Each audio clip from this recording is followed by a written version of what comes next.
Hey, folks, and welcome back to Glenn and Adrian's Rock Talk. That's Adrian. And that's Glenn. And today, we're going to return to the warning to take a look at a sound check that took place at Gröna, Lund, Sweden. This is the amusement park. And I'm amused that they played this amusement park, right smack in the middle of the park. And there's nothing wrong with it. I'm not laughing at it. I think it's kind of cool, but it's a little unexpected, too. So for that reason, it kind of tickles me. I don't know. My understanding is Bob Marley had a massive gig here at one point in his career. So it's been around a long time, and it's no joke. But we're going to watch them do the sound check, and they're going to be playing Ritual. There may be a little bit more going on as well, because this is a little over 5 minutes long. So we'll just see what we see. And some people have requested this, and we think it's a good thing to look at. I touched on it a little bit in one of the warning roundups over on the other channel, but thought it would be nice to see the whole thing. So, Adrian, any thoughts on this before we dive in? Just imagine going to an amusement park to see the warning. I can't think of anything more perfect. Well, they are a very amusing band. Yeah. They're very good. And like after the show, you get to go on the tilt-a-whirl or the roller coaster or the haunted house ride or whatever you want. Somebody told me that Pow was spotted in line for a roller coaster at some point. So, yeah, why not? They're the perfect age for an amusement park, Yeah. Okay, well, let's check this out, and we'll talk about it afterwards. All righty.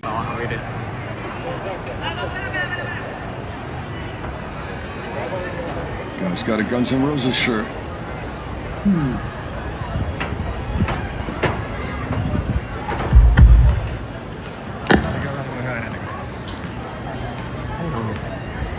That's Selly up there with his back to us on the drum platform. That's Hal's drum tech.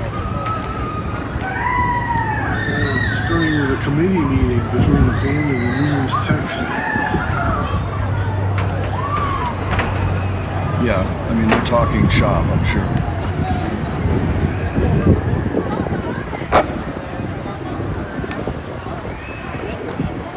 Oh, look, he's even got his name on the back. And a drum key.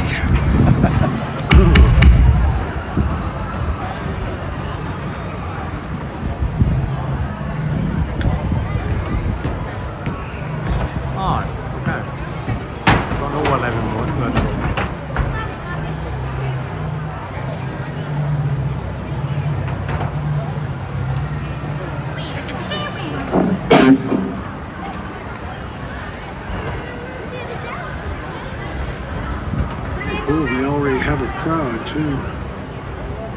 Well, yeah. It's the middle of the park. You can't really hide it. Yeah, that's true.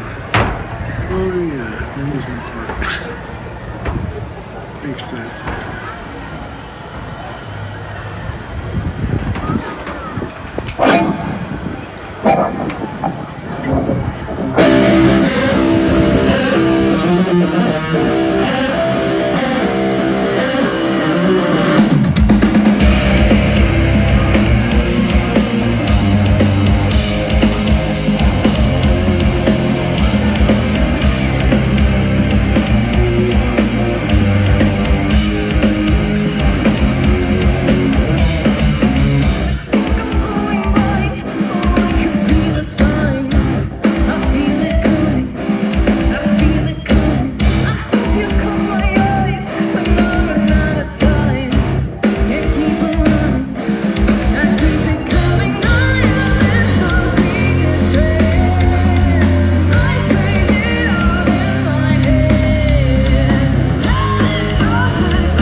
What'd you think about that one, Adrian? I thought it was pretty cool. Ollie, especially Ollie, but also Danny, are uncharacteristically still in this video.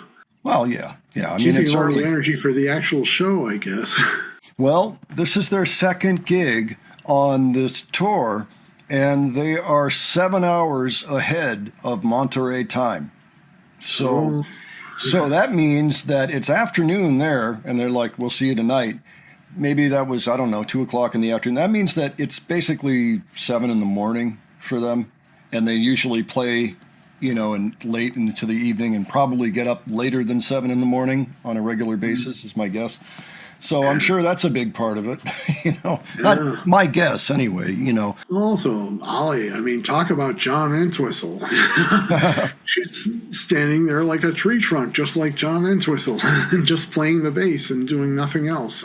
7 o'clock in the morning, Yeah, it's pretty cool and everything. But yeah, that kind of puts a new perspective on it when you put it that way about the time difference. Yeah, and I mean, they're generally a little bit logy, I guess, at sound checks, even in the United States, because they're doing it several hours before the show, and they're not really together yet. They're not in that energetic level yet. You got to kind of build up to it. And right around showtime, I'm sure, when they're on a tour, that's when they're conditioned to be ready to get out there like, yes, but during sound check, no, not at all. Notice all three of them are wearing sunglasses. Now, granted, they're outdoors and it's sunny. All right, so fair enough. But frankly, even if it were an indoor gig, there's a chance they still would have been wearing sunglasses. So, just because they're not ready yet, maybe their eye makeup isn't on yet, they don't want to show, the world. That, very possibly stuff like that. I sort of wish we had a little bit more from this sound check, except, just the song and then the song ending and all that. But maybe that was the end of the sound check. We noted that Sally was up there in front of the drum kit at the beginning of the clip. It's not just socializing going on. They're not like, so what'd you have in catering? Like, it's more like, is this right? Is there something that needs to be adjusted? And, et cetera. They're generally talking shop because they don't want to be up there too long because they do have an audience, and chances are they were up there longer than 5 minutes. I mean, it was probably at least 15 just based on the past. This is what got captured. I'm glad that it got captured. Got captured very well, actually. This was a great seat. We could see everybody clearly. They weren't like off in outer space, and it was beautiful. Yeah, there's a comment on here. Ollie, when you have 2% charge on your phone. That's about right, So that's a good way to put it. Yeah. It's like, what time is it? Okay. Put the bass on. All right. Here we go. So yeah. I mean, they're fully professional. That whole situation was a professional situation. It's entirely possible they went back to bed after this. Get some rest before the show. That's right. Absolutely. I thought it was pretty cool to see the sound check. See, you get to see what goes into it a little bit. Committee meetings where, they're talking shop, as you said. It occurs to me that if Pau actually got on the roller coaster, it was probably before the show, is my guess. This was the 26th. They had played the previous day at Tons of Rock in Oslo, Norway. It's a pretty healthy drive to Stockholm from there, assuming they drove. So once you're done with a gig somewhere, usually you're itching to get out of there, and get to the next place just so you're there. No telling. But I know that's, when I'm playing a string of gigs, which isn't that frequent, but whenever it is, I want to get out of there as fast as I can and get to the next place and just be there, just because. It's like, you don't have to worry about it, because otherwise it's just in the back of my head, like, why am I not on the road yet? I'm going to have to rush, and I figure that's probably how they're working, but who knows. Great to get that. I'm so glad that got captured, and thanks to those of you that requested this. Is it 2 Philos or 2 Philos? I think it's 2 Philos. Thank you very much for sending this to us to take a look at. So, folks, why don't you let us know what you thought of this? If you had any particular thoughts on it, things maybe we didn't happen to notice. If you were there and you actually saw the sound check, tell us about that. If you saw the show, tell us about that too. And if you went on any amusement park rides, why don't you tell us what your recommendations are there? Okay. And if you enjoyed this video, please give it a like. And if you enjoyed the presentation, please subscribe. All right. Thanks so much for joining us on this today. We will catch you on the next one. Take care, folks. See you all later.